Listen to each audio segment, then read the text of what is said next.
basically you put your grain in there. And then the top keeps out some animals. I'm guessing a deer tongue could get in there because I think a deer can eat it, but the point is that top is to keep out large animals. A squirrel can get in there and they're gonna eat it, but deer might have some trouble. This design is what you would buy today if you were to go to Tractor Supply or the other one here in town. Country Mix. Country Max. It's exactly the same design. The design has not changed because it's a perfect design.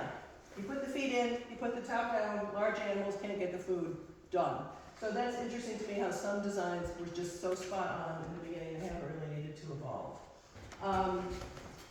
Nest eggs. You all know the phrase, I'm putting some away for my nest egg, putting some money away for my nest egg. So you put some money away so that it hopefully will draw more money to it.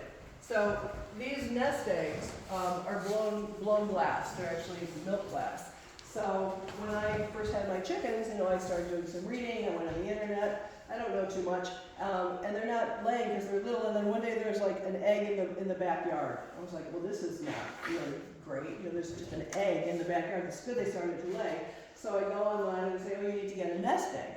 So I go to Country Max, and of course, there they are. They're the nest eggs. So I bought some nest eggs, and I put them in the little roosting boxes. Chickens got it right away. There was no question. They're like, oh, this is where here's an egg, this is where it goes, and then they started laying. So it makes perfect sense. So these are the nest eggs, showing the young chicks where to lay the eggs. Another great design that hasn't changed. You guys know what this is? Ice cream. Ice cream. So it's an ice cream maker, and this was actually designed and patented by a woman. In 1843, she came up with that design. Oh, wow. She came up with that design because she was really tired of doing whatever she was doing with ice cream before then. And she's like, there's got to be an easier way.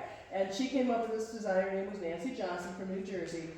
We actually have historical anecdotes that people have been eating ice cream for hundreds and hundreds of thousands of years. They would gather snow and ice, or literally their servants would, and they would gather it and they would flavor it, and it was a delicacy. It was a delicacy, and it was usually to people like Nero, Alexander the Great, and Marco Polo. They're eating it, and then maybe folks around here with maple syrup on snow. It's an early precursor to ice cream, right?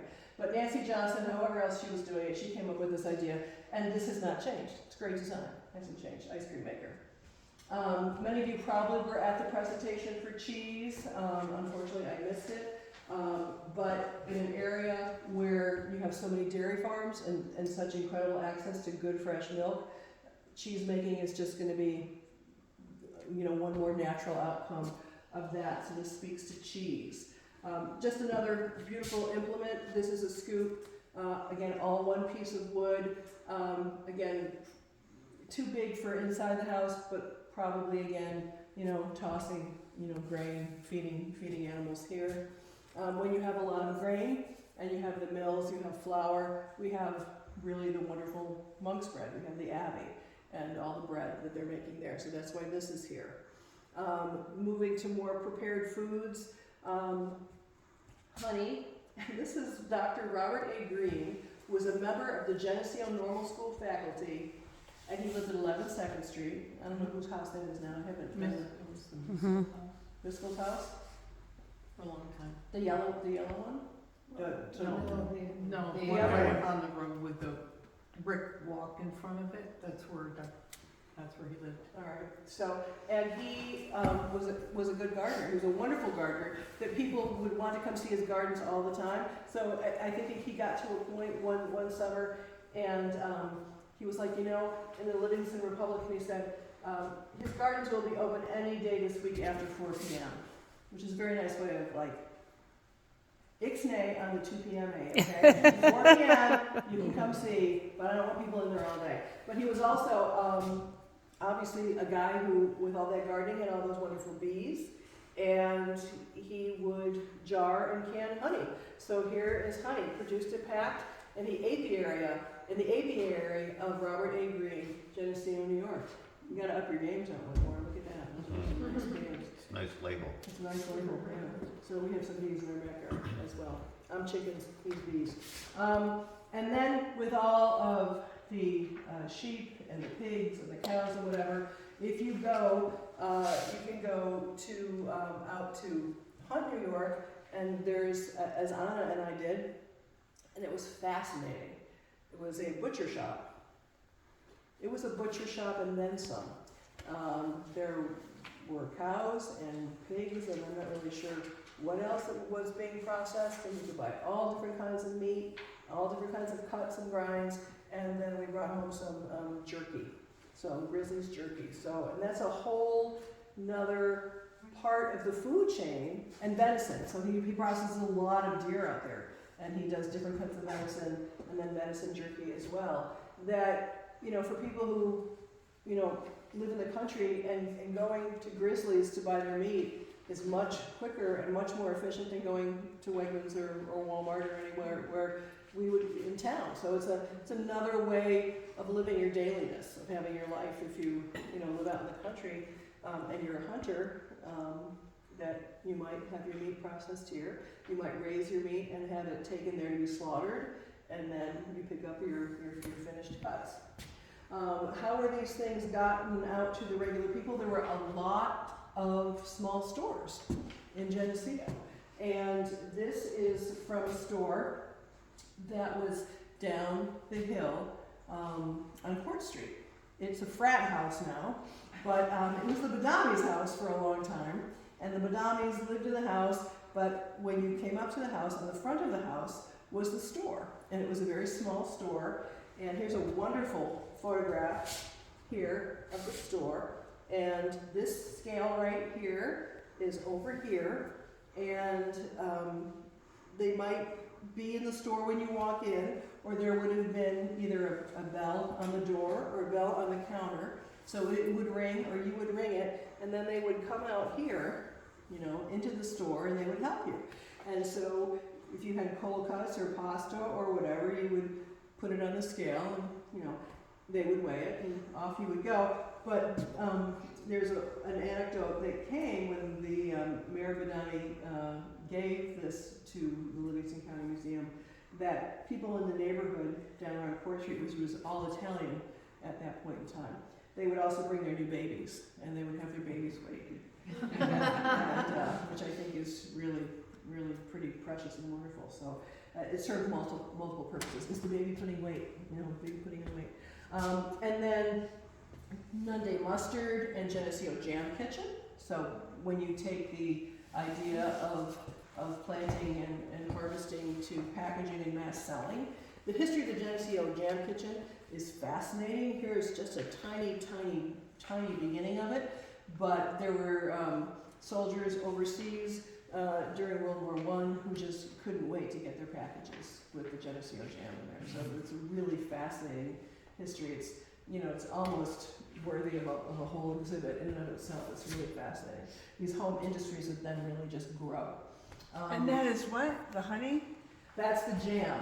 Oh, the jam. Jam. So Robert Green would just sell honey. I'm not sure how he sold it. But the Geneseo Jam Kitchen was selling locally, but really throughout the Northeast, and they were also sending over to troops during World War I. So it was a big production. It was really, and that started on Main Street.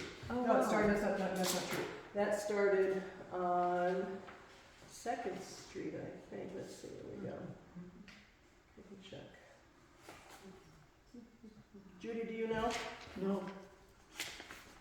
It started. That's a good question. Here we go. In the basement of the North Home, not North Street, in the basement of the North Home at 34 Main Street. Yeah, so then it went down the hill from 30. Yeah, so, That was about The the Geneseo Geneseo Jam Jam kitchen jar. I'm sorry? Here, the big blue one. Is that it? Yep. Okay. So that's actually, Sheila. this is here, Geneseo Jam Kitchen. Oh, okay. So it started on Main Street in the basement, and then they grew it, and they had a huge. Yes, it's 34 Main Street. Yeah, it started in her basement, and then they built, and they went down, and they had a much larger operation. A couple menus of restaurants where, again, you take the idea of local food and local restaurants dining out.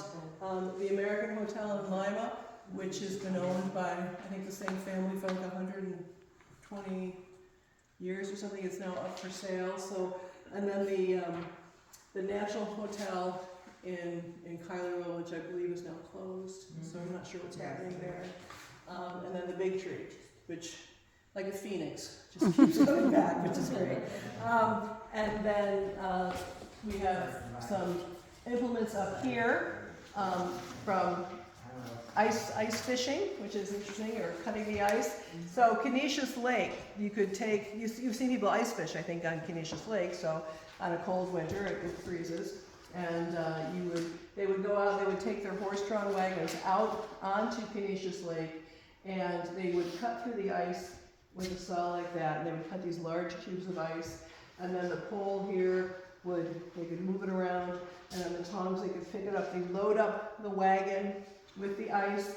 This is a book by a really talented artist, and actually a friend of ours, Robert Esley, whose family has had a cottage on Canisius Lake for many generations.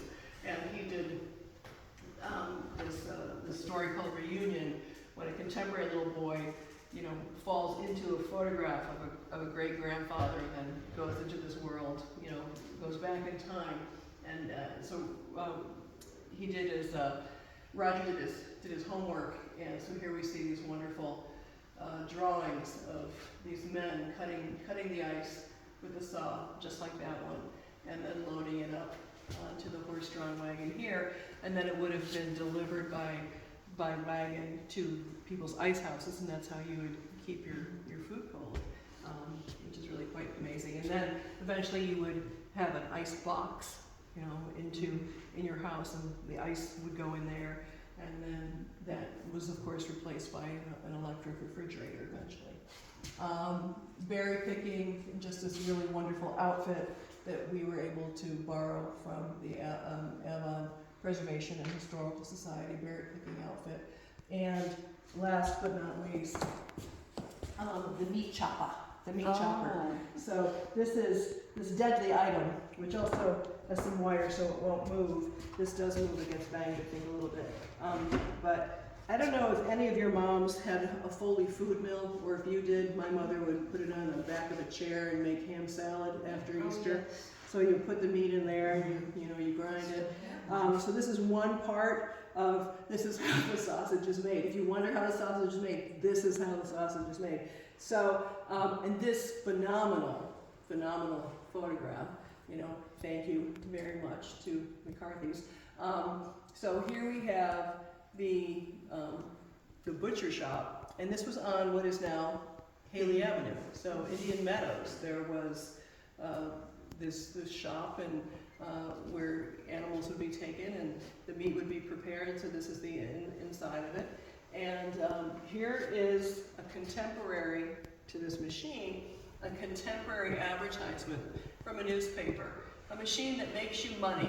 The Buffalo Sanitary Ball-Bearing Silent Meat Cutter. So this was made in Buffalo, New York, and here's an advertisement for it.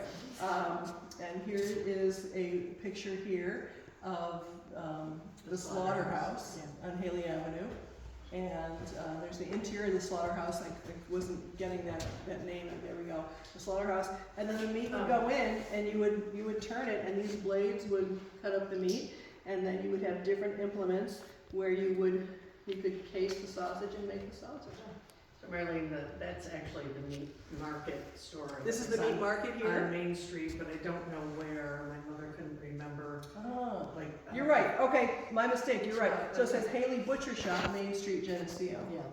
Do we know where that was? No, that I gotta find out from, see if Holly knows. Okay. All right. This is nothing. that So we that's the ever- interior. So here's an exterior shot of the slaughterhouse on Haley Avenue, and then there's the butcher shop That way? on Main Street.